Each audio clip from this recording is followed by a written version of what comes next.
বৃদ্ধ লোকটির হঠাৎ প্রস্রাবের চাপ উঠল। ভাগ্য ভালো, পুত্রবধূ বুদ্ধি করে তাকে একটি প্লাস্টিকের ব্যাগ দিল। একটু পর ব্যাগটি ভরে গেল। এরপর তিনি ব্যাগটি ছাইয়ার হাতে দিলেন। সে না বুঝেই সেটি জানালা দিয়ে বাইরে ছুড়ে ফেলল। এদিকে ভিলেন পাগলের মতো তাদের গাড়ি তাড়া করছিল। হঠাৎ ব্যাগটি সোজা গিয়ে তার মুখে আছড়ে পড়ল। ভিলেন হতবাক হয়ে গেল। সে একটু স্বাদ নিয়ে বলল, উফ, এটা তো বেশ নোনতা, আবার একটু মিষ্টিও। রাগে সে চিৎকার করে বলল, এবার তোমাদের মুখটাই ভেঙে দেব। এমন ঘটনা যেন আর না ঘটে। সে একটি ময়লার ঝুড়ি মাথায় পড়ে নিল। এবার দেখি কি করো। ঠিক তখন ট্রাফিক পুলিশ গাড়ির গতি কমিয়ে তাকে শান্ত হতে ইশারা করলো। কিন্তু এমন অবস্থায় শান্ত থাকা সম্ভব নয়। এদিকে বাবা ছেলে একসঙ্গে ব্রেক চাপার সিদ্ধান্ত নিল। সত্যি দুজনের মন এক হয়ে গেল, কিন্তু এত জোরে ব্রেক চাপায় ব্রেকটাই পুরো নষ্ট হয়ে গেল।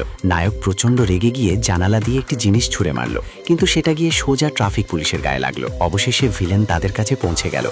এসে চিৎকার করে তর্ক শুরু করলো, কিন্তু নায়ক কিছুই বুঝতে পারল না। সে শুধু ইশারা করে বলল, এখান থেকে চলে যাও। এতে ভিলেন আরো ক্ষেপে গেল। সে সোজা তাদের গাড়িতে ধাক্কা মারল। ছেলেটি সঙ্গে সঙ্গে একটি হারপুন তুলে নিয়ে গুলি করল। বর্ষাটি সোজা ভিলেনের উরুতে গিয়ে বিঁধল। ব্যথায় সে চিৎকার করে উঠল। এরপর বর্ষাটি আবার টেনে বের করে নেওয়া হলো। তীব্র ব্যথায় ভিলেন গাড়ির নিয়ন্ত্রণ হারিয়ে ফেলল আর গিয়ে রাস্তার পাশের একটি সবুজ গাড়িতে সজোরে ধাক্কা খেল। এই দলটাকে এত সহজে হারানো যাবে না। এরপর কি হয় তা জানতে শেষ পর্যন্ত দেখুন। এদিকে সামনে প্রায় 20 মাইল দূরে গোলাগুলির ঘটনা ঘটেছে। রাস্তা সম্পূর্ণ বিপজ্জনক হয়ে উঠেছে আর কয়েক মুহূর্তের মধ্যেই বড় দুর্ঘটনা ঘটতে যাচ্ছে। ঠিক তখনই ট্রাফিক পুলিশ একটি ছোট স্পোর্টস কার নিয়ে হাজির হলো। সে প্ল্যান বি কার্যকর করলো। সবারকে একে একে নিজের গাড়িতে তোলার চেষ্টা করলো, কিন্তু ধাক্কায় দরজা আটকে যাওয়ায় খুলছিল না। তাই ছেলে আর মেয়েটিকে জানালা দিয়ে নিরাপদে বের করে আনা হলো। এরপর সবুজ চুলের মেয়েটির পালা এলো। ঠিক তখনই বৃদ্ধ লোকটি হঠাৎ পিছনে তাকিয়ে হতবাক হয়ে গেল। অল্পের জন্য মেয়েটি মাঝখান থেকে চাপা পড়ে যাচ্ছিল। ভাগ্য ভালো, নায়কের সতর্কতায় সে বেঁচে গেল।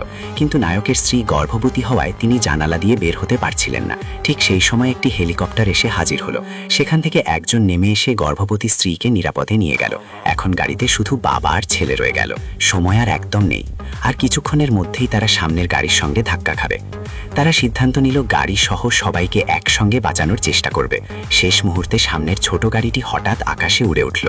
তারা ভেবেছিল এবার বুঝি বেঁচে গেল, কিন্তু ঠিক তখনই গাড়ির ছাদ ভেঙে পড়ল।